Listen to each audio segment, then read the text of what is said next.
जय गुरुदेव। जिंदगी जी ले जरा चैनल में आपका स्वागत है। आज मैं एक बहुत ही छोटी स्टोरी लेकर आई हूँ आपके लिए, बहुत ही प्रेरणा देने वाली स्टोरी ये है कि आप किसी की अपकार को भुला दीजिए, सपनों में भी याद मत कीजिए। किसी ने आपको गाली दी, किसी ने आपको आपके साथ क्या किया दुर्व्यवहार, उसको आप भूल जाइए, उसको आप माफ कर दीजिए। पर हाँ, किसी के किए गए उपकार को कभी मत भूलना। ना ही हमारी ये भारतीय संस्कृति हमें किसी के उपकार को भूलने के लिए कहती है, ना ही हमारा सनातन धर्म कोई उपकार को भूलने के लिए कहता है। तो आज की कहानी है स्वामी राम तीर्थ के जीवन से संबंधित एक कहानी है। एक बार की घटना है। बीए का उन्होंने फॉर्म भरना था। उन्हें सारे पैसे तो उनके पास थे, पर उसमें से उन्हें 500 रुपये कम हो रहे थे।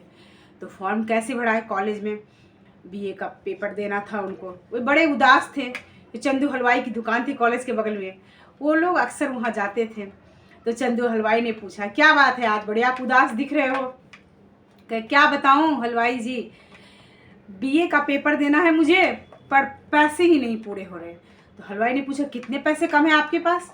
तो उन्होंने कहा, 500 रुपये कम हो रहे हैं, कहाँ से लाऊं मैं इतने पैसे? हलवाई जी ने क्या किया, चंदू हलवाई जी ने फटाफट अपने बक्से को खोला और उसमें 500 रुपये उनको गिनकर पकड़ा दिया। वो अबाक उसे देखते रहेंगे, पर उन्होंने कुछ नहीं बोला, क्योंकि उन्हें ज़रूरत थी।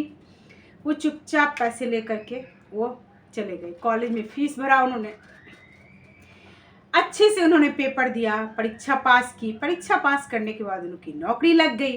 जब नौकरी लग गई तो उन्होंने क्या किया, हर महीने 500 रुपये उस नौकरी से, जो उन्हें वेतन से जो पैसे मिलते थे, उस वेतन में से वो हर महीने 500 रुपये का मनी ऑर्डर चंदू हलवाई के नाम उन्होंने करना शुरू कर दिया। चंदू हलवाई की दुकान पर वो गए काफ़ी दिनों के बाद। तो उन्होंने कहा, हलवाई ने कहा, आप तो कुछ खाते न पीते हो, मेरी दुकान पर आकर कुछ आजकल आप आकर लेते भी नहीं हो, इतने दिनों के बाद भी आए हो, और अभी तक के आपके मनी ऑर्डर 1-2 नहीं 7 मनी ऑर्डर 500-500 रुपये के आ चुके हैं।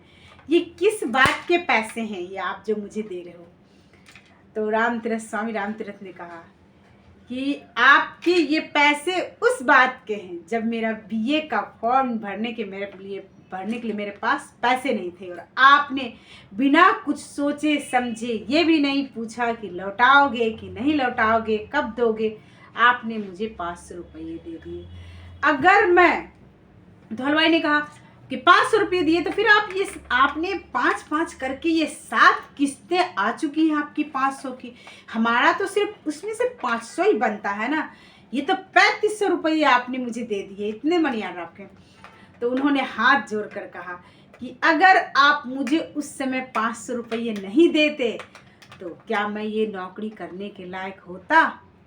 अगर मैं ग्रेजुएशन बीए पास नहीं करता तो मुझे ये नौकरी नहीं मिलती, और ये नौकरी कैसे मिली? तो बीए पास करने से। और बीए मैंने कैसे पास किया?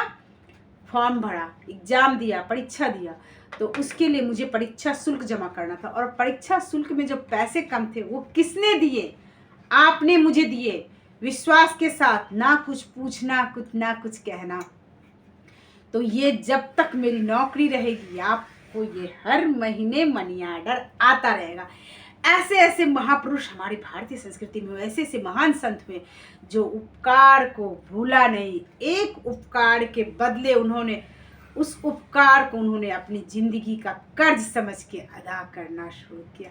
ऐसे ऐसे महापुरुष हमारे भारतीय संस्कृति में, और हमारा धर्म भी ऐसा है कि वो सिखाता है, लिए गए को कभी भूलना नहीं।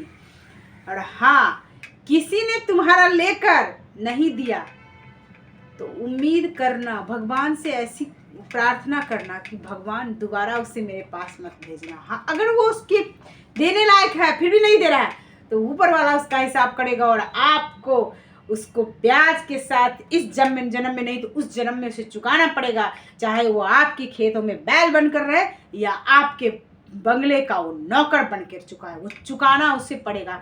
इसीलिए आज की कहानी मैं यही ख़त्म करती हूँ। किसी से भी अगर आपने कर्ज लिया है तो पूरी कोशिश करना, ब्याज नहीं हो तो कम से कम मूलधन जरूर चुकाना, और हाथ जोड़कर कहना कि मेरे से इससे ज़्यादा नहीं हो। पर हाँ, लेकर के कभी भूलने की नीयत ना रखना, चाहे पैसा हो या किया गया कोई उपकार हो।